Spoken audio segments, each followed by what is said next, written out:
Final issue. Last stand.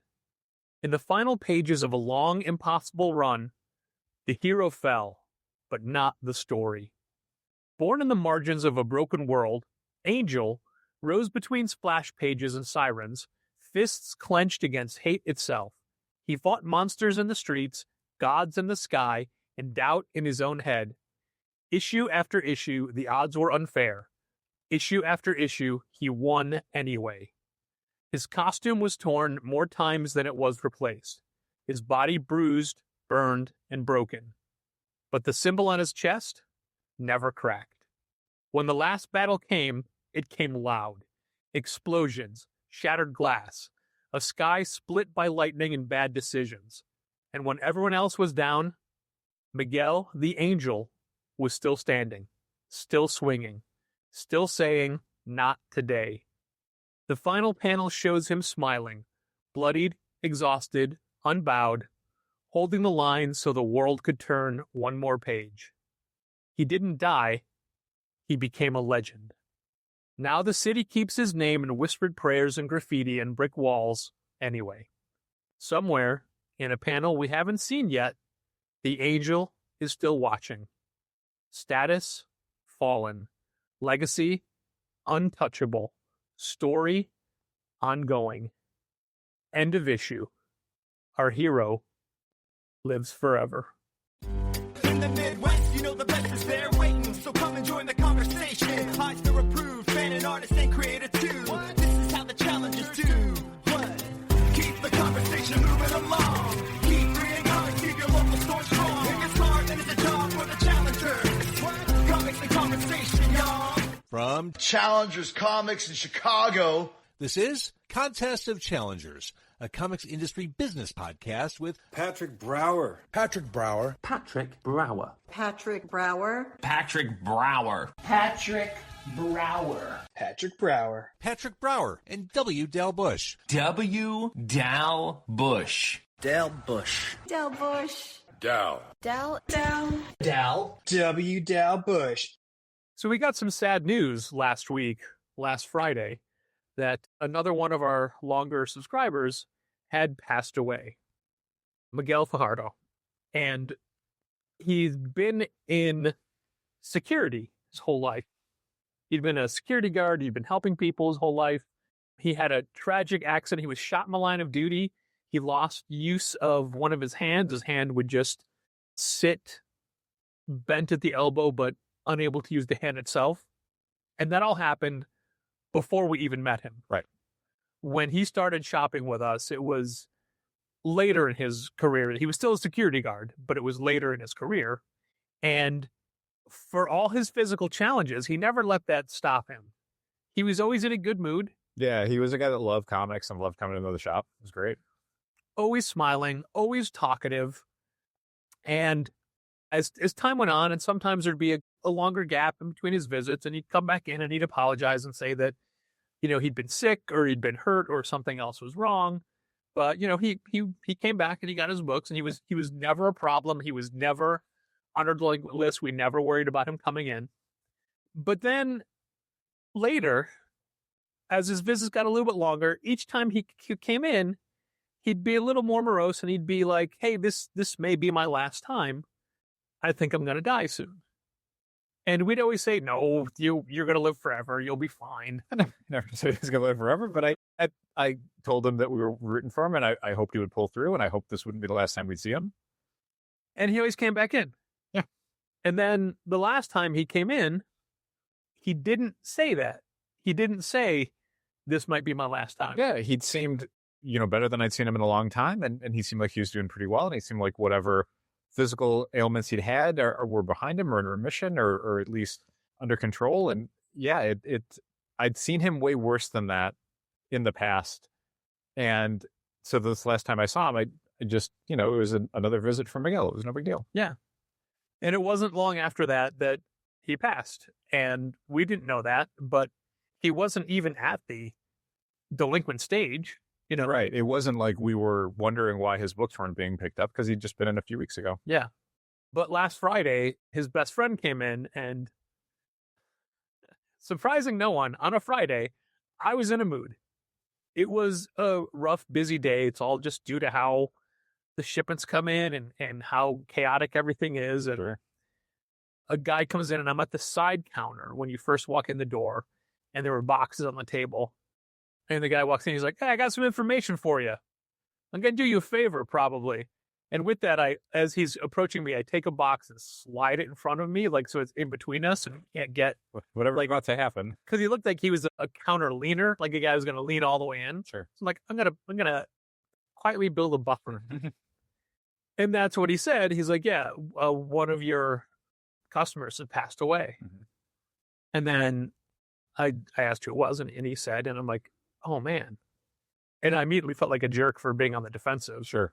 I mean, he did come in kind of like, "Hey, buddy, I'm going to do you a favor here." Yeah. But then it turned out that Miguel's service, his celebration of life, was actually that night and in the neighborhood. Right. So I went, and it was packed. It was so crowded. They had 2 large rooms in the funeral home. It was just over on Chicago and Levitt. And it was so crowded that I couldn't get in the rooms. I was standing in the doorway, in the hallway with a large group of people. Wow. And it wasn't just a wake. Like I'm used to a traditional wake where you just stand around, you talk to people, you go up. Yeah, you go up, you pay respects to the body and Talk to some of the relatives. yeah. But this, for the second time in a month, this was a celebration of life that I was at, where it was people got up and told stories, and it was, presentations. And from where I was, I could not see who was ever talking. And I tried to poke my head in a few times, but like I said, it was crowded. Mm-hmm. But one of the things that stuck with me was when his sister was talking, she had said that Miguel would be floored by the number of people Mhm. that had shown up. Like I said, like this was crowded. Yeah. But specifically because toward the end, he felt like he was all alone, Mhm. that nobody cared, and he was doing this by himself. And the turnout says otherwise. Right. But that makes you realize that the turnout to his funeral doesn't mean anything to him. Sure. That's true. So it was most of the people in the room, myself included, were not people who ever reached out to check in with him. And I don't know that I would. We were not outside of the store friendly. Right. Like I was always happy to see him. Like I said, he was always in a good mood. Yeah. I mean, our relationship with a lot of our customers is like a bartender at your neighborhood bar. Yeah. You come in, we chat, we catch up. We can talk about different stuff depending on how well I know you and how long you've been coming in. Maybe we talk about things outside of comics or personal life, what's going on, whatever. But that's kind of within the confines of the store. It's not a thing where I'm necessarily going to be checking up with you outside the store and you're not going to be checking up with me outside the store if you're a customer. Like, that's just not our relationship. I 100% understand what you're saying. I'm friends with my bartenders. I hang out with my bartenders. Yeah, but you're weird. So that analogy doesn't work on me specifically. Right. But no, I know exactly what you mean. Like, I don't feel that I was in a position. I feel it would be weird to email and say, "Hey, Miguel, how you doing?" Yeah, I mean, maybe that would have brightened his day. Maybe not. Maybe he would have been like, "Why are you asking?" But I don't think you like, why are you at? and I'm not Seem like that kind of guy. I'm not trying to like preach to anybody here. Like, make sure the people you love know you love them. Make sure you reach out. But he was a guy who had a giant turnout for his celebration of life, who felt like he was all alone. Yeah, that's sad. But anyway, I was happy to be able to make it there and to pay my respects. And I signed the book. I squeezed past people to get in the room. You get to the sign-in book. I don't know if it was selfish or not, but like just to let his family know that, we cared about him. Right. And I totally whiffed it because and I explained this to you before, but the book, the thing you sign when you go to wakes and funeral, it's Guest book or what? yeah, it's a standard thing. It had 6 sections per page. And on the page that I was at, the bottom right section was open. So I signed, Challenger Comics, our address, And then a quick little message about how we'll never forget Miguel. Right. And then I look and see that while it is 6 sections per page, it's only 3 names per page because it's supposed to be name and address on the left, message of condolences on the right. But the 2 people who'd signed above had done it that way, but the person who signed in the bottom left just signed in the address section and left the comment section open. So I just, because it was so crowded and I squeezed in, I just saw an open section. So you think the family, when they're looking at the book, is going to think that this person left an ad, basically? But their comment is a comic shop's name and address? That seems inappropriate. And then I'm like, do I draw, because it was on the left page, do I draw an arrow to the top right? I'm like, no, I just left it as it is and left it. But I took I don't know what they're called. The mass card, the little card. Yeah. The funeral card. I don't know. He had 2 different designs. Mhm. One was a train and one was somebody fishing. Okay. I took the train. Yeah, train was, I think, better. Yeah. I like trains better. Better than fishing, anyway. It's a good point, though, because we do have the card hanging up on our back door, but with Miguel's picture facing out, not the train. So as a wrap up to this, just yesterday, Miguel's nephew was in and had said, hey, I don't know if you guys remember my uncle, but he passed away. And I'm like, yeah, not only do we know, we were there. And look, there's your uncle looking down on you right now. And I feel like that made him feel good. I hope so. Yeah, I mean, it was nice to get a chance to tell, one of his relatives that we thought he was a good guy and that we'll miss him. And he asked us a little bit of advice on, like, how do you value the books? And I told him, like, it's kind of a daunting task. Like, Miguel had been collecting his whole life. So comics are such a big deal to him. And I showed you this picture, and I was going to use it as the image for this episode. Okay. Is that weird? Why would it be weird? Well, because it's like the funeral pictures of somebody. I mean, it's not like a body in a casket. No. So what this is, and I'm describing it now, but maybe you've already seen it, listener, because it may be the image for this episode. But it was when you walked in the funeral home, and when they were telling you where to go, they had a bunch of stand-ups outside of his room, and one of them was a giant panel that was based off of Marvel trading cards and Marvel comic covers. And then there was a full-size cutout of a younger Miguel, and just more like superhero reference stuff. Yeah, I don't think it was anything that was like personal and private. Yeah. It was meant to be something for, to celebrate his life for people attending this event. So I think publicizing it, I don't think there's anything weird about it. As people who read comics and sell comics. Well, I sell comics anyway. You read comics. I saw you read comics earlier. Yeah. You read comics every single day of your life. I do. It's true. I don't even do that. I got a whole bunch of previews from this week that I haven't even touched yet. Oh my God. They're just stacked up. We got several more this morning. Fort Psycho, the Matt Kemp, Brian Hurt book from Oni, I do want to read. They sent one. Mind Management. Yes, we got that. Yes, we got that one. We got that. Yeah. Sure. And then all of the DC Next Level Wave 1 stuff. Lobo, Deathstroke, Batwoman, and the other one. Fury of Firestorm. Speaking of, those are all ones I want to read. Which we were. And then we'll get to this maybe later, but the next wave of Next Level stuff was announced today at Comics Pro. No, I've not heard that. But, we know how prevalent comics are in our lives. Sure. And we assume that people that buy comics from us love comics, but I just didn't know how much Miguel loved comics. Like they were part of his whole life. Like they were part of my whole life, Yeah. But how much of a factor of his identity they were for all of the people around him. For sure. And I think that's great. It is a weird thing to think about sometimes. Just like for us, when we sell books to people, if you buy, a couple comics or 40 comics in a week, I don't know what your process is when you leave the store with them. Like, I don't know if you're reading them. I don't know if they're going in a box. I don't know if you sell them online. I don't know what's going on. And, sometimes people will talk about stuff, the next visit, a book they read or whatever, but it's not like I get like a full book report, It's not like people are telling me like, here's what I thought about the 25 books I bought last time I was in order. Yeah, I do joke to people that I'm going to quiz them on their books next time they're in, but I never do. So like how much comics mean to people sometimes is not a thing that I can really conceptualize. Like, I'm sort of aware of it. If you come in multiple times, you've got subscriptions and you've been collecting for years, I get it. But sometimes like just seeing kind of like actually experiencing how much it means to some people is a little surprising.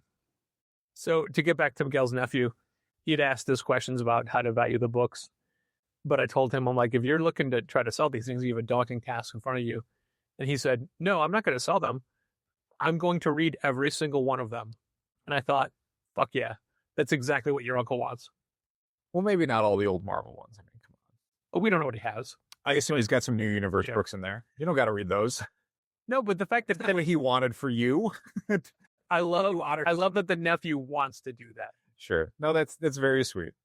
And in case you haven't put it together, at the very beginning of this podcast, that was his obituary.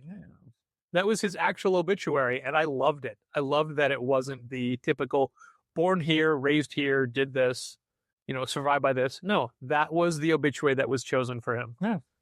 Fitting. So thanks, Miguel. And like the obituary said, it's the end of the issue, but the hero lives forever. Yeah. And he's looking down on us from the door. Sure. From the back door. Yeah. Well, that's probably the only obituary we're going to talk about this week on Contest of Challengers. Oh, I don't know for sure, but we definitely, there's no more in my notes. I mean, we'll see what emails we get. That's fair. Did you want to start, Dal? I'll give you an option of 2 technological topics. Ooh, Technotop. Both of them involve the internet in some way. That's where technology is now. That's true. Do you want to start with Shopify 11.0 or do you want to start with challengerscomics.com 4.0?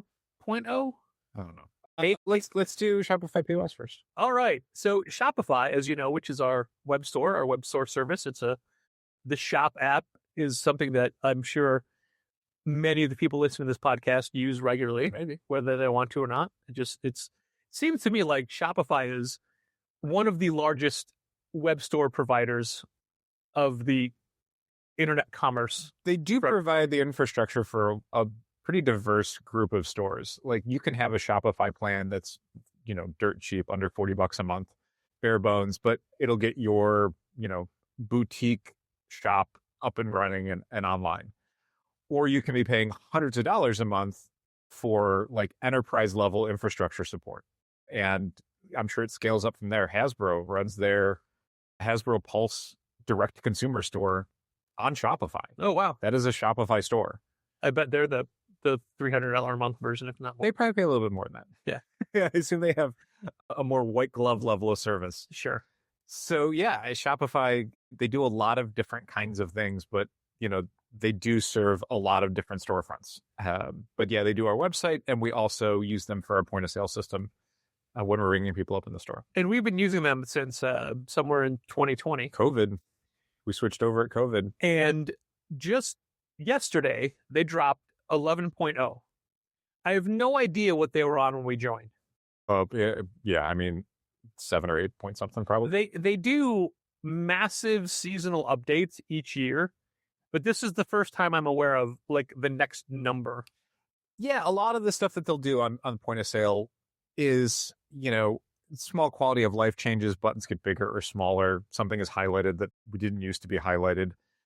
I like that you said quality of life changes, not improvements, because your quality can go down. Yep. I'm going to say changes because that does not have a value attached to it. Yeah. Yep. Or mileage may vary. Uh-huh. Ours certainly has. It certainly has. But yeah, usually they'll do stuff. And point of sale, I don't think is as important for Shopify historically as their online component is. Sometimes it feels like it goes unheralded or maybe even unloved by Shopify relative to what they want to push with all their web stuff. And I think they go through these kind of seasons where they're pushing different aspects of their capabilities based on where the market is and what the buzzwords are. For example, most recently, it was a whole lot of AI shit. Just a whole lot.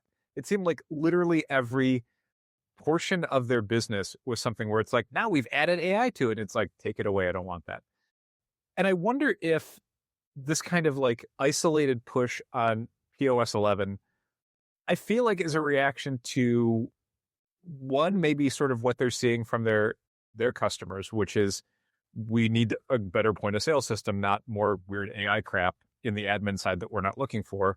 But also, I think Lightspeed's pushing them a little bit more because Lightspeed is really going after the Shopify POS demographic. And explain Lightspeed. Lightspeed is a competing platform for point of sale systems that specifically is competing with Shopify POS. How fast do you think it is? That's an Einstein question. Speed of sound? Einstein guy.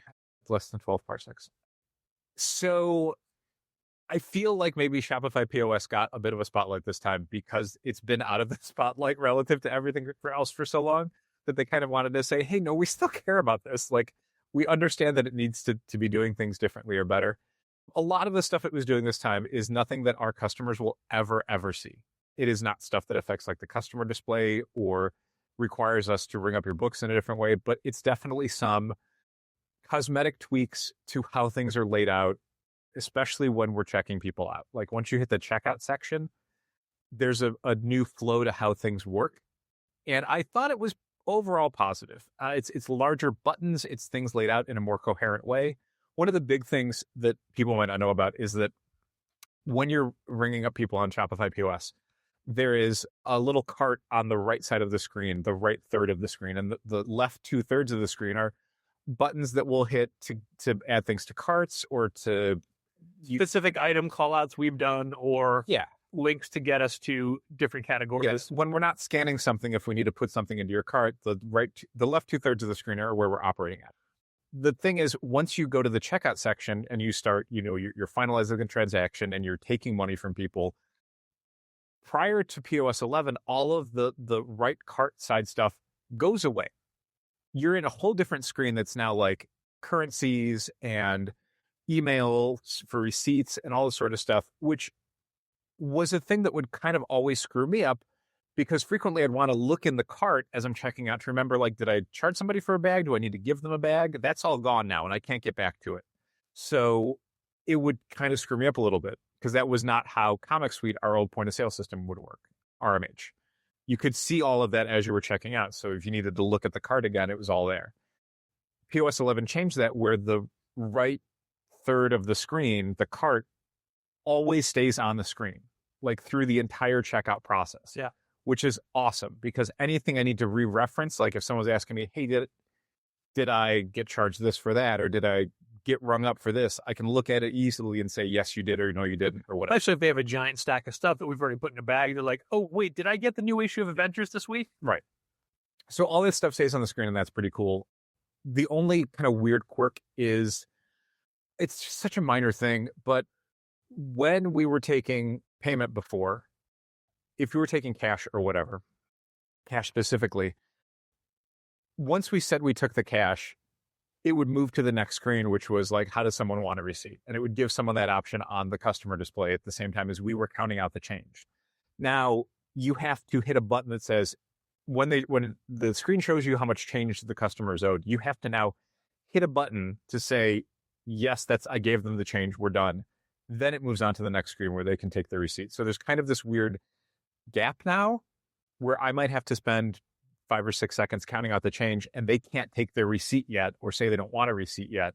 So then they have to do that after I give them their change, which makes that process, the cash process, take a little bit longer. It's not a huge deal because most people don't use cash and it's such a minor 5 to 10 second thing, but it was noticeable to me on Wednesday of like, oh, we're kind of just both standing here. But don't you feel that more people are using cash lately? I feel like our cash transactions have picked up. It's maybe changed a little bit, but I think it's still the same percentage. I think it feels like more because we have more people coming in. So there are a higher raw number of cash transactions, but I think it's the same percentage.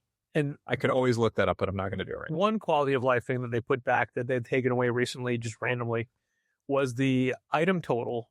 The subtotal on the cart that'll tell you how many items. Which comes in incredibly handy if somebody has a stack of single issues and then they say, I want to get back on board. How many books do I have? Yeah, or a thing that I'll usually do is when we're pulling managed comic subscriptions into the cart, I'll count them up before I put them into the cart. But, you always want to make sure that everything got pulled into the cart correctly. So if I've counted up 18 books and then I push everything in the cart, I need to look at the bottom of the screen once everything's done to say, okay, there's 18 items in the cart. Yeah.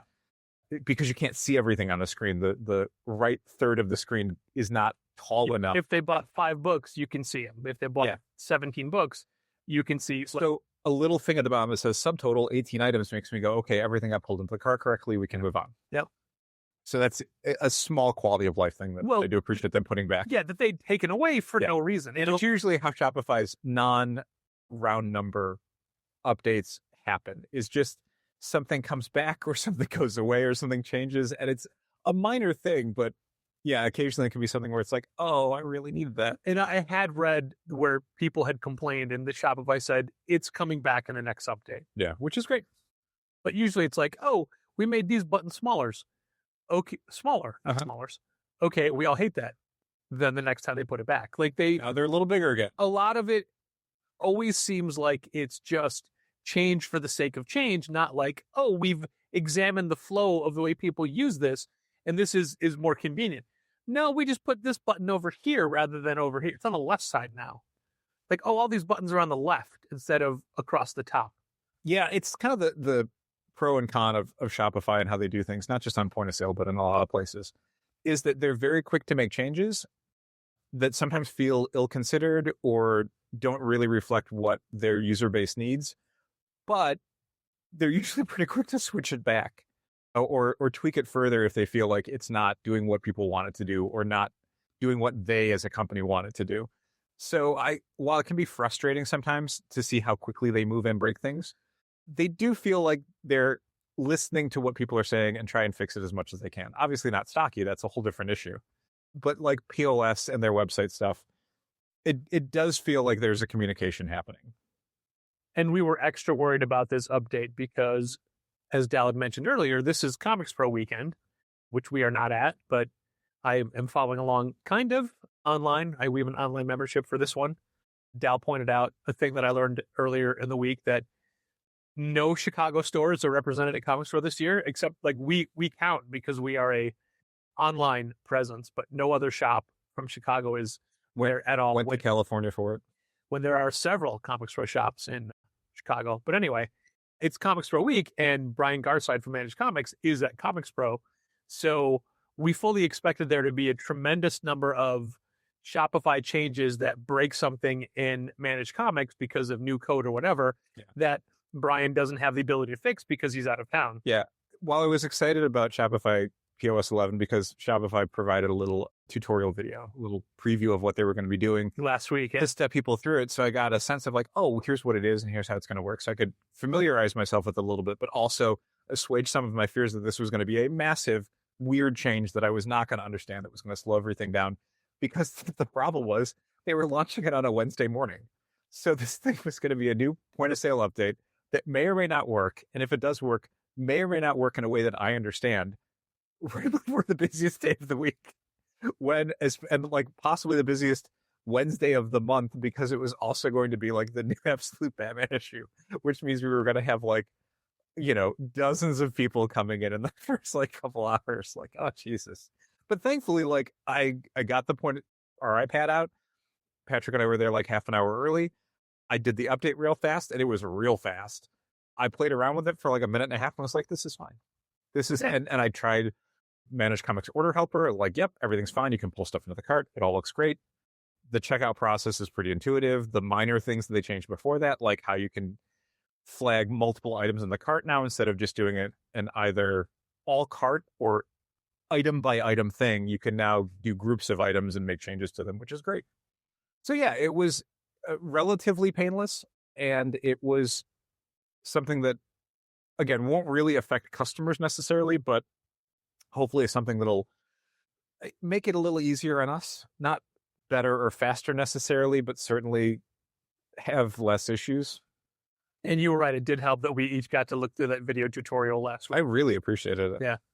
Because usually we'll get like screenshots or paragraph write-ups that are overly glowing and optimistic, and it's like, let me actually see how this works in motion. And they did a little tutorial video graphic, and it seemed okay. It seemed like it was not going to be a problem. Yeah, it wasn't. I had actually looked at it, and then you had emailed to say, hey, you should go through that run through. It's real good. I'm like, oh, I did. And it was before the new books had been dropped off for the week. So it was Gina and I on Friday. So I went through with Gina, and she got to hear me go, don't care. Well, that's all right. That could be helpful. Don't care. For each slide as we went down. But that's not the only technological upgrades that there were this week. Dow has been working, and we've talked about this a lot in the last couple weeks, on a whole new website for challengers, and had to come up with a very specific time frame to roll it out. Yeah. After the sale, after FOCs for the week, right before the Shopify change. Yeah, I mean, not so much right before the Shopify change, but I wanted to be outside the window of people needing to interact with the site to do their subscriptions. After the sale was crucial because that's when a lot of people are trying to buy stuff, and I don't want to do anything that could make that process more difficult, especially for prospective new customers who are hitting our website just for the sale that do not have the patience to reach out to me to say, hey, I couldn't do X, Y, or Z, and I will have to figure it out for them. They'll just not shop with us, and we may never see them again. The FOC thing was super crucial because, like, the sale for us ended on Friday the 13th. But then Saturday, Sunday, Monday is a lot of people using our site for our subscribers to do their final order cutoff, last call changes. So Monday night, the 16th, basically after, like, we had locked our orders and Penguin Random House and Lunar had both said, like, yep, you're done. That's when I went in and decided, like, okay, we'll push the site to live. And like Patrick mentioned earlier, we use Shopify for our website as well as our point of sale system. And Shopify is really easy to do websites for because the infrastructure, the back end, all of the logic is something that carries over from store to store. You're not recoding an entire site. You're just picking one of their templates, either one that Shopify provides, or there's plenty of people that design templates for stores. And then you deploy that on your store and you maybe tweak stuff to make it look how you want. The basic how people buy things stuff you don't have to really deal with, but how things appear on the page, what's on your homepage, how collections look, what buttons are available, what information is displayed on a product page, the navigation, all that sort of stuff is what I've been working on in the background the last few weeks. Because what I love about Shopify is that they have a very easy, like, you download a template, you work on that. It doesn't affect your main site at all. Until you push it live. And then when you're ready to go, you just say publish, and that's your site now. Yeah. The thing is, while I was pretty happy with it, and I turned it to Patrick, and he'd given me some feedback on it, I made some changes on it, and I'd still tweaked a couple things here and there as I would think of it. It was pretty much ready to go about a week before I deployed it. But once you push something live, that's usually when you find, hopefully, very few critical things that you need to work on, and probably a bunch of small things where it's like, I will add that to the list of things I want to. Like, this will look better if you do this or whatever, but just, and more people deal with it and more people give you feedback and that helps make it better. But of course, it, like, the thing that was sort of tricky was, like, I wanted to do it at a time where less people were going to be using the site, and certainly where less people needed to use the site for their accounts. But in doing so, that means I had to sample it Monday night, because as soon as you push it live, you're like, oh, this doesn't look right. Oh, that doesn't work. So then you have to kind of scramble and try and figure out why that's happening, and also reach out to probably, like, I had to reach out to Shopify at one point to go, I don't understand why this is not displaying. I don't understand what I'm doing wrong. And then, reaching out to Brian at Managed Comics to go, hey, I did this and this isn't working right. I don't know why. So luckily I was able to, in just a few hours Monday night, stay up late and get it at least working right. You could go to the subscriptions page and see the Managed Comics JavaScript. You could interact with your Managed Comics account. You could add things to your list. Everything else had worked normally, which was you could, buy a book. You could look through catalogs. You could see the new this week stuff.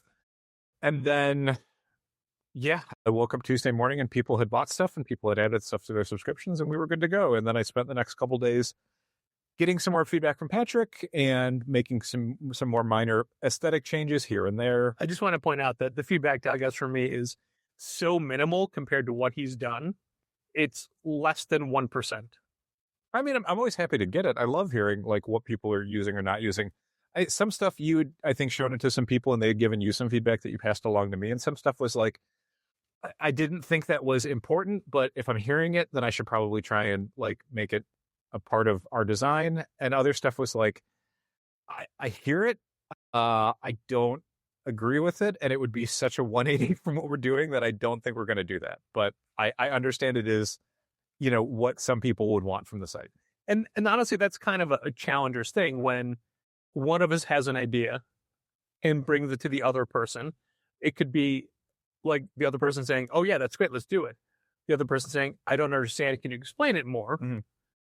Or the other person saying, "I understand it, I don't think this is what we do." Mhm. And it can be ended as, Or a fourth thing, which is, I don't care, you can do whatever you want. but Which isn't like, I don't mean it in the sense of like, no, it means I don't have strong feelings against this. So if you have strong feelings for it, if this is something you feel strongly about, go ahead and do it. but in all those scenarios, nothing is discounted. Right. Whenever we really solicit advice from our coworkers and they come back with things, and even if they give us something that we think is completely unusable, we'll say, "Hey, we'll explain like this is why we don't think it'll work," but it's never like, "No, we're not doing that." To put it succinctly, everything is listened to, not everything is acted on. That's and I think that's not something that occurs in a lot of other companies. Probably not. Yeah, I mean, the thing that I think you and I both have for challengers is that I don't think either of us necessarily needs it to be our store. Do you know what I mean? It's not our way or the highway. Yeah, or just in the sense of like, if the store succeeds, I don't care who is responsible for it. I don't need to have my fingerprint on it. Yeah, I don't need it to be my way of doing it succeeded. It's just like, if the store does well, I don't care who gets the credit. I don't. So many ideas we had in the very beginning of the store were not from us. They were from friends. They were from customers. Yeah. Like, I mean, to give an example of one of the minor things, Patrick and I were talking on Wednesday, once the site had been live and it had been up for a day or so. Patrick had mentioned that the Challengers builds your library section, where it's basically staff recommendations, where individual challengers will make a little list of graphic novels that they, if they were asked to build someone's library, what books would they put in it? Yeah. So you can kind of browse through that and see what each person, values in comic art and what they would. It's been up for years, Yeah. but we don't know how valuable it is, how much people use it. It's something that in the next few months through the end of the year, we're definitely going to be spotlighting a lot more, because I think it's an unheralded part of our site. Yeah, and I think it's a great idea, and that was your idea. But the specific visual on the new website was, it had excluded like some of the description stuff that we had put in for the individual build your library pages. I had left it out as an aesthetic change because we weren't using it on any of the collections. The collection is basically like literally a collection. It's superhero graphic novels that if you go to the superhero section on our website, that's a collection. It's also a technical term within Shopify that's called a collection. So a collection page, I kind of wanted them all to look the same, and they're all designed in the exact same way. And you don't need a description. It's because if you go to the superhero collection, you're getting a list of superhero graphic novels that we carry. Yeah, I don't want to have to write a little thing about superheroes. It's like, it's self-explanatory. But Patrick had made the case that should be something we should have on the individual staff pages, because it explains a little bit more about, who somebody is. And Yeah, and not everybody knows everybody who works at Challengers. If you're a Wednesday only person, Right. you only get me or Dal. You don't get Molly. You don't get Gina. You don't get Andrew. Right. So it's something I had excluded, and partially was also thinking of like, I don't 100% know how I'm going to do this. But Patrick had made a case for it, and I thought about it, and I'm like, well, let me see if I can figure this out. And I was able to figure it out. So it's now all of the staff pages have their little bios that were written up. Half the bios were written by us as examples for the people as to what to do, and they almost all said, "No, use that." Yeah, and I could not necessarily tell you which ones we wrote and which ones they wrote. Yeah. I have some guesses, but it's like, I don't know. Donovan wrote hers. Uh-huh. I wrote Gina's. I definitely wrote Molly's. Yeah. Here's You wrote mine and I changed it. Sure. I had to change yours again, and here's why. So one of the things is, because of the font layout that we're using for the descriptions on those pages, it can't have italics. Okay. If it has italics, it breaks it. And it breaks it in a really weird formatting way that I had to figure out why I was doing it for some and not for others. So anything you had with italics, I had to change it back to regular. That's fine. So if you make any changes and do anyone else's pages, Yeah. do not use italics. Sure. Andrew's doesn't count. Andrew just says Walter's dad, and he's like, "I'm fine with that." And Walter is his dog. So that doesn't like no one wrote that. That's that's just a descriptive thing. I wrote Sam's. Lizzie wrote hers, but she used the format we were using for other people's alliteration, basically. Right. I think Stella wrote hers Probably. because I didn't, and I don't think you did. So, like Patrick had mentioned, we've been using the Challengers Build Your Library pages for several years. And one of the problems is that we did them several years ago and basically ignored them because people didn't seem to be using them. You and I have updated ours. I have not Okay. in a while. And I've updated Rothschild's, Yeah. but we've removed his. Yeah. So, one of the things we're going to be doing now that we have the new site, we want to draw some attention to parts of it that people maybe weren't aware of or certainly weren't using, is refreshing those pages. I went through my stuff, got rid of literally everything that was on there and did a new fresh version that's not done yet. I did the sci-fi fantasy section. I did horror. I did crime. I did drama. I did humor. I have not done superhero or manga yet. So I want to do those soon. But right when I started doing it, like it was the week before the sale. And then the sale hit and I could not finish. So I want to get back to that. Fair. And then we're going to talk to all of the challengers and get them to probably, again, just start from scratch. Because one of the things that I was noticing on pages is that because we did them several years ago, not only do they not reflect new books that have come out in the last few years that people would probably want to spotlight, Absolute Wonder Woman, Absolute Batman, but also a bunch of the books that people have on their pages are out of print and not valuable to be promoting. So let's start from scratch with what's currently on the shelves and then figure it out from there. And then we're going to be doing some stuff where we're going to be talking to folks who work at the shop about what they picked. They're going to write up small little recommendation paragraphs on a few of the books on their list. We're maybe going to try to do some audio video stuff where they pitch a couple books that are on their list. And hopefully it'll give people a better sense of the folks that work at Challengers, especially for days they don't come in. If you only come in Wednesdays, you're probably never seen, 6 or 7 people that work at Challengers and don't have any idea of what books they're into. And we'd like to change that. You'll need to give me a refresher on how to build I already forgot the word. Collections. Yeah, there we go. It's just a tagging thing. Yeah. And I'm pretty sure I remember that because Tags already exist. because all the categories exist. We just have to tag it. And I'm pretty sure I remember how to do that. So that's fine. And just be prepared for a lot of overlap. Yeah, and I think that's fine. I think it's cool when there's a book that shows up on a bunch of people's lists. I think it shows that, we're all excited about certain titles. And that is the case. I think Absolute Wonder Woman is going to show up on a lot of people's lists. Yeah, mine for sure. We're all loving it. Well, thank you for all the hard work for the website. Yeah. And You're welcome. I hope people find it valuable. And like I told a few people who'd mentioned that they'd seen the new site on Wednesday, if you have any feedback on it, again, we're always listening to it, even if we're not acting on it. So if there's stuff you like, dislike, it would be nice to hear it. It's always nice to hear the things that people like about it. It's not valuable necessarily in the sense of making the store better, but it certainly makes me feel like it's worth putting in the effort to work on these things.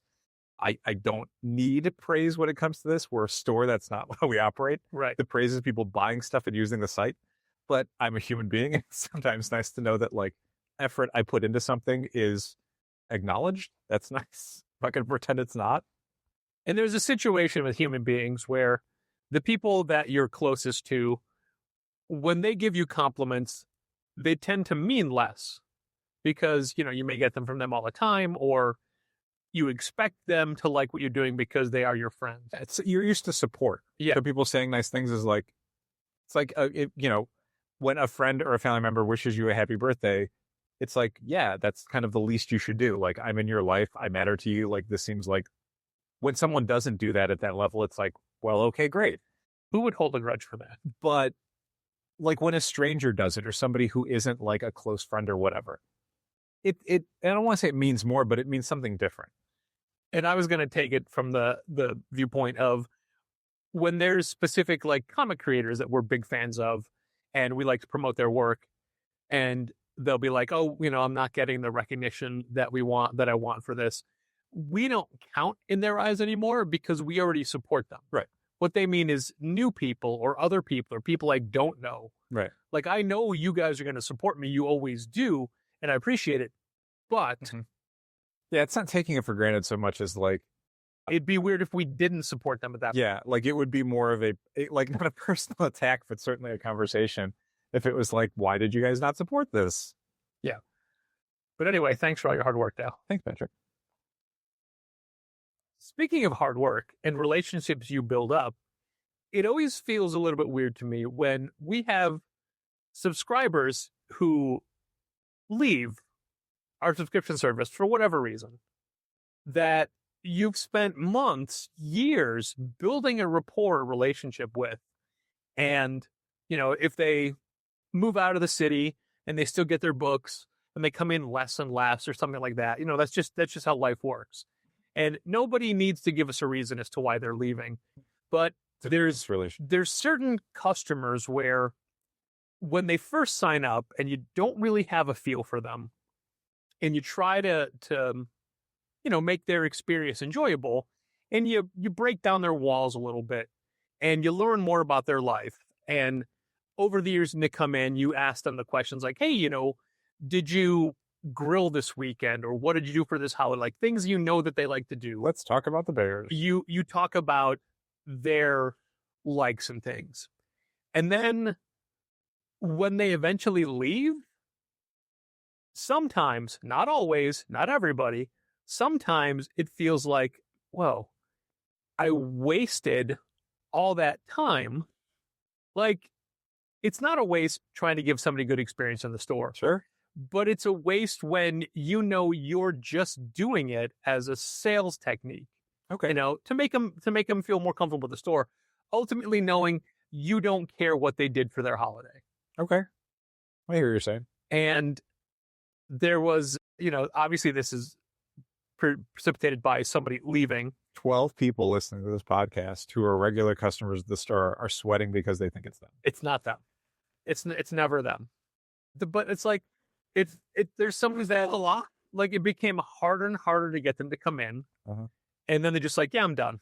It's like, fine. And like, honestly, I feel like your life is better off not having this albatross, like always being told you're delinquent, always needing to get you to get an invoice, taking forever to pay, whatever. It's funny because like right now I'm working on the beginning of an email that's going to go out to all of our subscribers about like clarifying certain elements of our store policies that people have maybe not understood or didn't think applied to them or whatever. And one of them is the return to delinquencies, because I'm so tired of certain people always being on the delinquency list, of me being able to chart out the last 3 years of someone's purchases at the store and how every single one of them is only because we had to call them on the phone and say, you are at risk of all of your books being put out.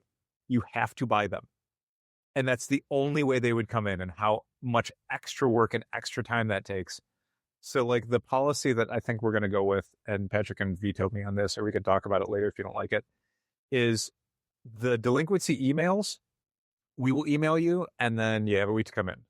This is how it currently works. We email you if you haven't been in like 6 weeks, and you have a week to come in. A week after that, if your books haven't been picked up or we haven't heard from you, we will give you a phone call to say you have a week to come in. And after that, your books are put back out, your account's closed, we're done. What we will do going forward is the first email, fine. The phone call, you get one of those. That's it. The next time this happens, the next time you are delinquent, you get the one email and then we're done, because we already had this conversation. We already explained what was going on. We already explained what expectations we had to keep your account open at the store. So I should not have to every 2 months call you on the phone and say that your books are behind, because you get weekly emails when stuff comes out. You've already gotten one delinquency email. You've already had in the past one phone call where I told you what was happening. So I do not want to. There are like a dozen subscribers we have where every 2 months I have to call them on the phone like I'm their goddamn mom and tell them you have to do this. I should not have to do that. That's absurd. You know what? I'm an adult. They're an adult. This is a store. This is not how it works. All you have to do is shoot us an email saying, hey, I'm going to be out of town. I'm in a hospital. Something came up. You know, I need more time. Great. We just want the communication from you. We want to know that you still have your books and you plan on getting them. The number of times, and we're getting way off topic from where I was, but the number of times active subscribers move out of the state and forget to tell us is way more than you'd think. It's not like 100 or anything, but It's happened many times. Yeah. More times than you think would happen. Like, you came in every week and then you moved and you forgot to tell us. Yeah, and also again, you've been getting emails every week saying, "Hi, your issue of Batman's waiting for you. Your issue of Amazing Spider-Man is waiting for you." Dal, What did you think that meant? no, I don't think that's true, because here's a guy came in yesterday Oh my God.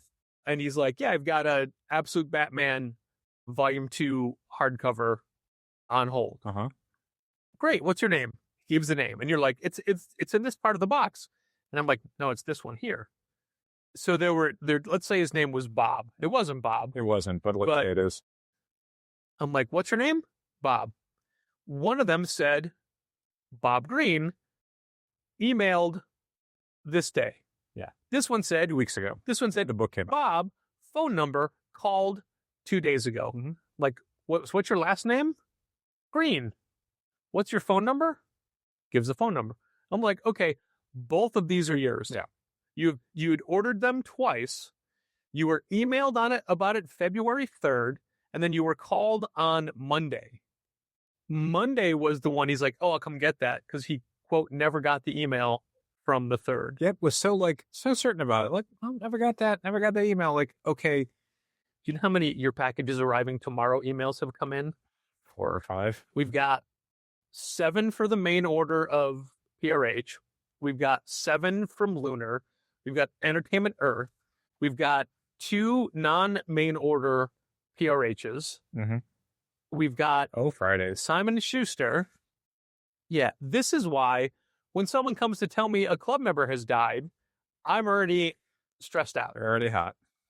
This is already this is me getting amped up for tomorrow. I'm sorry. Not amped up in a good way either. No, never. I hate the way this industry is no longer, you never know. You never know when shit's Sadly, you do know when it's Friday. Yeah. The rare days when it's Thursday now. How nice is that? Well, the rare days when they say it's Thursday. But that's the thing. Like, Lunar was, for a long while now, Lunar was Thursday, and then it was rarely on Fridays. Now it's like Fridays rarely on Thursdays. And occasionally on Monday. Occasionally on Monday. Those are Fridays. But anyway, getting back to the point you're making. Well, I mean, ultimately, all I was just going to say is that sometimes when somebody leaves, it feels like you've wasted all that time these years trying to give them a good experience. Not everybody, some people. It's like all this stuff I have in my head about their life and what they do. How do I just jettison it? How do I get rid of it? Oh, you can be like me and never keep it. Like, ultimately, it didn't matter to them. Or maybe it did, and that's why they stuck around for as long as they did. Sure. But my point is, when it's genuine people, when it's, decent people, and they move on, that's not wasted time. No. But there's certainly people where it's wasted time. Yeah, I suppose, where it was more of you were doing your job rather than you were enjoying human connection. But I mean, it wasn't my job. It was above and beyond my job. My job is to know the books they want and to give them their books when they come in. Sure. How much of this job is just wasted time? I- Is it all Any job. just wasted time? Mm-hmm. Can you live with yourself when you see what are the lads you left behind? I don't remember the rest of that Skid Row song. It doesn't matter. Hey, so here's a fun statistic for no reason. Next week, Wednesday, February 25th, Mhm. just for the books that we at Challengers are getting for the week, Mhm. can you tell me how many different covers we have available? And what I mean by that is how many individual line items, not how many individual titles, how many individual line items just for single issue comics do we have next week? And it's not for the shelves. Some of these are special order only. 150. No, I meant for real. What's your real guess? 150. 186. Jesus Christ. And next week, it's not massive. No, I mean, it's large. Right. But PRH is on the high end of what it's been lately. Not, astronomical, but So on the high end of the spectrum. do your head math. Mhm. How many spaces do we have on the wall for new releases? 7 spaces by 5 shelves by 4. It's 140. No, I'm sorry. We're getting 186 covers. Also, I think it's 6 shelves. It is. Is it 6, top to bottom? I work on those. Yeah. All right. Okay. All right. So 6 times 7 times 4. 6 times 7 is 42, and then 4 is 168. 168. Yeah. Oh, I'm like, it's perfect. No, it's 186. Which is one of the reasons why, we would never stock all of these covers for the shelves, because we do not have room for every cover that comes out in a week from the But also, industry. that's not counting graphic novels, Right. action figures, plushes, pop vinyls. I'm saying The high end of what we would put on the shelves for single issue comics, individual spaces, is, what is it, 56, 112? 112 is kind of like, that's a lot. That is pretty high. And keep in mind, this is just what we've ordered, not what's available. It is getting out of control. Yeah, it's certainly harder and harder to make space every week. We're lucky sometimes when, a heavy graphic novel week is matched to a light comic week, or a heavy comic week is matched to a light graphic novel week, because we have so much space and we can allocate it to what we need to allocate it to. The really terrible weeks, and we've had a few of them in the last year, not calendar year, but literally the last 12 months, is the weeks where there's huge graphic novel releases Yeah. and a whole bunch of big books that came out. Like, there's a couple summer Wednesdays that it's just impossible to make space for in a way that looks good on the shelves. You can fit everything. It just looks real gross, at least for the first 3 hours, until a bunch of like the variant covers that we get 1 to 3 copies of sell out. And then it's like, oh, you got all the space back. We can rearrange, which is nice. That always feels kind of good at like 4 o'clock on those Wednesdays to be like, oh, now the shelves look nice for the next 6 days. How do you feel about, and I just thought of this now, like, let's say Amazing Spider-Man, right? Uh-huh. You spread out all the A covers and then put the onesies and twosies of variants on top of some of them. So as they take them away, you don't have to refill the space. It's already there. I've done some of that before, but usually it's when I have so many copies of the A cover that I can't give it one spot. So it'll be like, oh, these will be underneath the B cover. And then when the B cover sells out, now the shelves don't look. I'm just looking at preemptive spacing. Sure. And look, I told you that is 186 covers for February 25th. March 4th is Oh, boy. up to 14 absolutes for 3 titles. Yeah, so that's going to be a super fun night for you to figure that I one out. hope nothing else comes out there. Yeah, right? That would be great. For our bill's sake, I hope the same thing. Other things that make our job harder. Oh, boy. Penguin Random House split notices. When we get an email from Penguin Random House saying, hey, you ordered 16 copies of this book, you're getting 12, you're not getting 4, due to, quote, due to stock availability, end quote, that's quote, due to stock availability, you're only getting 12 that you ordered, which is 75% of your order, and you're never getting those other 4. Yep. So, hey, subscribers who were down for Red Notice, go fuck yourself. Red Book. Red Book, sorry. Yeah, we had a similar issue with the variant cover for Star Wars number 10 that just came out. And it sucks because, not only do you have to now do the extra work of notifying a customer that a book they ordered, you are not going to be able to fill for them. It just generally makes your store look bad. Like I did, I, the customer, did everything right. I ordered this correctly through your website before the deadline. The order was confirmed. And now 2 days before the book comes out, you're telling me that you can't get it for me. Like, now what am I supposed to do as the customer? We put our orders in before the FOCs happened. Yeah. So you can explain it, and there is a way where it's like, this is not my fault. There's literally nothing I could have done differently as a store to make this happen for you. This is happening at the publisher and distribution level above me. I can't order this book, Star Wars number 10, John Tyler Christopher cover, from another distributor. Like, this is just the reality of the situation. And no one complained.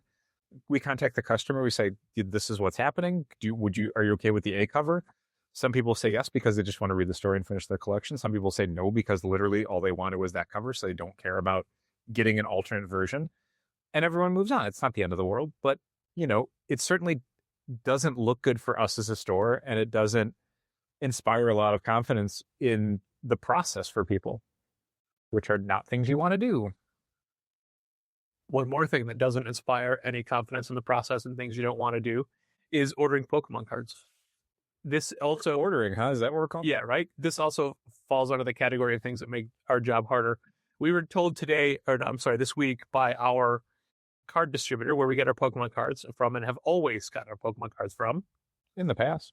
All Pokemon product for the foreseeable future will be pre-allocated. Let's define that term for people. Pre-allocated means you don't ask us for things. We tell you what you're going to get. Yeah, we tell you the maximum amount you can get, and then you decide what you want to get, that number or lower. Yeah. Allocated usually means the opposite, where you place an order, and then if allocations come in, that is the vendor in this case telling you, okay, you ordered 20, but they produced this many, so your allocation is you're getting 10. Which is usually the case for something like Pokemon, except the allocations are typically you're getting 1 or 0. So now the stocking availability has gotten so bad for Pokemon that it's not even worth the time for vendors, our vendor at least, To list it as a thing you can order. to take orders. It's not worth the time because all you're ever going to get is like 1 anyway. It doesn't matter if you're asking for 2 or for 200. It's just a pain in the ass for them to have to take the order that then they can't fill. So let's just cut that part of the process out. Let's just skip to, here's what you can get, and now you tell us what you want. And this is one of the reasons that we've moved we do not have any Pokemon cards and don't know if we ever will sign away from our card gaming section and to the front door. Paste it on the front door. I'd rather people not even come in if all they're going to do is ask for Pokemon cards, because that'll just save everyone some time. Much like the pre-allocations, we're just skipping the part where we have a discussion about this and we just tell you what's going on. Yeah. But positive things about the future of our industry. There was a book announced this week that I didn't know about that I got very excited for. It doesn't come out until November, but we don't usually talk up artist editions on this podcast. No, because we usually don't stock them with the show. We usually don't stock them, but people can pre-order them, and I assume We have pushed them sometimes. and Like, we do the Batman Year One, Dave Mazzucchelli. and we do have we have 2 on the shelf of the Brian Boland Joker one. Mhm. We have 2 of those still available. We've got a Kevin Nolan one, which I keep eyeing and said, if no one buys it during the sale, maybe I'll take it home. We still have. But I haven't yet. And that one was ordered by me as a mistake. I ordered it for somebody who then said to me, you keep pushing Kevin Nolan stuff on me. He's not the one I like. I just lost it. P. Craig Russell is the artist I love. Not Kevin Nolan. They're very different. They are. Very different style. But I thought he liked them both. And I think It wasn't one or the other. the Joker one we have, because I think at the time we were ordering, you could get graffiti, I think. Yeah. From Lunar and from Diamond. And we did order from both. We accidentally ordered it from both. Yeah. It was like, oh, okay. But, all right. So anyway, now that the artist editions have moved, Act 4 publishes them and they come out through Skybound. But is IDW still doing their own artist editions, or are they not? Yes. Well, different, but yes. Yeah. So that's the thing. Now there's like double the amount. Yeah, but Just say. the ones you really want. Yeah, it's They're actually coming out. it's the Dunbeer ones. Yeah, of course. So this one, and again, I think it'll be in the next previews. It doesn't come out until November. The DC Silver Age Covers and Stories Artists Edition.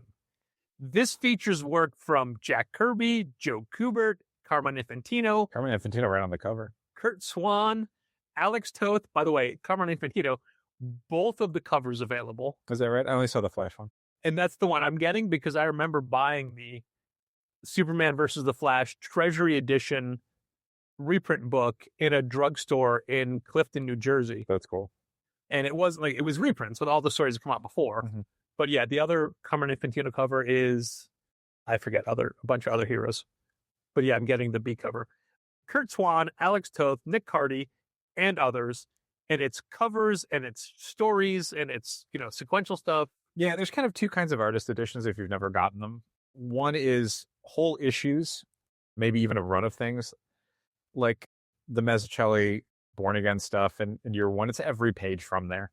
But other times they just can't source enough stuff. So you get like a John Byrne one where it's here's an issue, but then here's a bunch of like covers and stuff.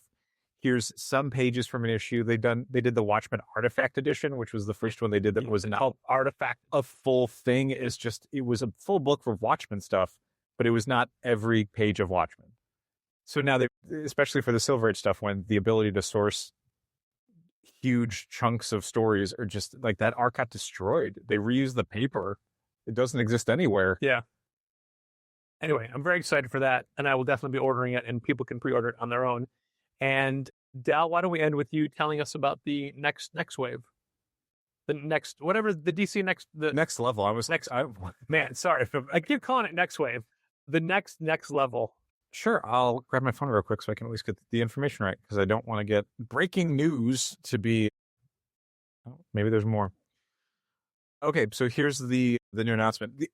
What DC had done at an earlier convention, I don't know if it was in New York, maybe it was someplace. I think it was New York, maybe. They had a panel where they showed off a bunch of logos. Yeah. And they said, this is DC Next Level. Yeah. And the first wave of them was announced pretty quickly. And it was Lobo by Scotty Young and Jorge Corona. It was Deathstroke by Tony Fleece and Carmine DiGiandomenico. It was Batwoman by Greg Rucka and Danny. And it was Firestorm by Jeff Lemire and artist Rafael Delatorre. Yeah. So the next wave of Next Level, as Patrick put it. Well, thanks. We knew it was Zatanna by Jamal Campbell. Yeah, because that was their thing, is they also put a bunch of creators' names up. And they, at the time, they were like, these are the titles, these are the creators. We're not telling you which is which. Right. People are free to speculate. But everyone immediately at the announcement was like, well, Zatanna's logo's here, and Jamal Campbell's name is over here. Jamal Campbell just wrote and drew a 6-issue Zatanna miniseries. So it's probably Jamal Campbell doing more Zatanna stuff. And sure enough, it's Jamal Campbell doing more Zatanna stuff, which I guess is maybe part of that initial announcement that I just overlooked. But now they're at Comics Pro, DC's announcing the next wave of them, and that is Barbara Gordon Breakout, The Dead Man, and Teen Titans. And here are the creative teams and the concepts. Barbara Gordon Breakout, Marco Tamaki, and Amanke Nahopon, which are two creators that worked together on Detective Comics before. Barbara Gordon Breakout, Framed, Outlawed, Hunted. The extra-legal activities of Gotham City's vigilantes have never been more dangerous. After Barbara Gordon is arrested for aiding the Bant family, she is shipped off to Supermax, GCPD Commissioner Vandal Savage's pet project prison for all who oppose him. She will find herself alone, surrounded by dangerous criminals and equally dangerous guards, in a place where nothing is what it seems. The true danger is just beginning. Covers by a whole lot of people. Prison Break? I guess not. Isn't that in the same family? It could be. The next series is The Dead Man by W. Maxwell Prince and Martin Morazzo. Oh, okay. And Chris O'Halloran. In the aftermath of DCKO, the balance between life and death has been thrown into chaos, leaving souls trapped in a dangerous loop of ghostly derangement. Only Boston Brand, the one and only Dead Man, can possess the living and the metahuman alike to uncover the source of the disruption and restore order before the entire world slips into spiritual freefall. Is this an ongoing or a mini? I don't know which of the... I assume they're all ongoings, because I'm not seeing anything that says exactly what's going on. I would assume Dead Man is a mini just because these guys have another series to do. Yeah, I mean, honestly, Dead Man and Barbara Gordon Breakout, Outlaw, whatever it's called, feel like miniseries. They feel like they have a probably established. Go more than 6 or 10 issues before you kind of run out of road. And then the third one, Teen Titans, Kyle Higgins and Danielle DiNiccolo. Wow. Who had worked together on Power Rangers. Okay. Is there which is weird because they're already revamping Titans. There's not a write-up for this, but Red Hood leads a team of plugged-in, hyper-capable young heroes to find missing teens with superpowers. The team includes Red Hood, and then a bunch of teen sidekicks from a bunch of different books. I'm thinking it's Fair Play, which is the Mr. Terrific sidekick. Yeah. Cheshire Cat. Okay, so this is all right. Flatline from the Robin book. Yeah. One of the kids from It Looks Like We Are Robin. I think this is Sideways. Oh my God. Then they also have a roadmap of the next few months, DC Next Level 2026 slate. The titles they have announced: Summer 2026, The Legion of Superheroes. As we know, written by Josh Williamson. Not even my birthday. Doom Patrol, Jonah Hex, and then slipping into the fall, The Demon and Batman Shadow the Bat. Huh. Okay. So that looks good. Yeah. Something to look forward to. Yeah, I think all those sound really fun in different ways. Obviously, we did great with Superman Kryptonite Spectrum, so the Dead Man's going to do really well for us. The Barbara Gordon one, we'll see. Oh, I'm sure they'll be giving us previews. They just gave us previews of, I think, all of the first wave of Next Level stuff. Yeah, you mentioned that at the beginning. So we'll get a sense of like what these books are and hopefully what we can promote. And I'm excited about the Teen Titans one. It's interesting they're doing a Teen Titans when they're also doing the New Titans. Yeah. Which is a team of young heroes and adult heroes. So that's some of the stuff slipping out of Comics Pro. I'm sure we'll talk more about the rest of it next week. That sounds great. Yeah. Thanks for listening. Keep reading comics. This has been Contest of Challengers. Thanks for listening. Keep reading comics. Challengers is located at 1845 Northwestern Avenue in the Bucktown neighborhood of Chicago. 773-278-0155. Keep up to date with new releases and events at challengerscomics.com. And help fund this podcast at patreon.com/challengers.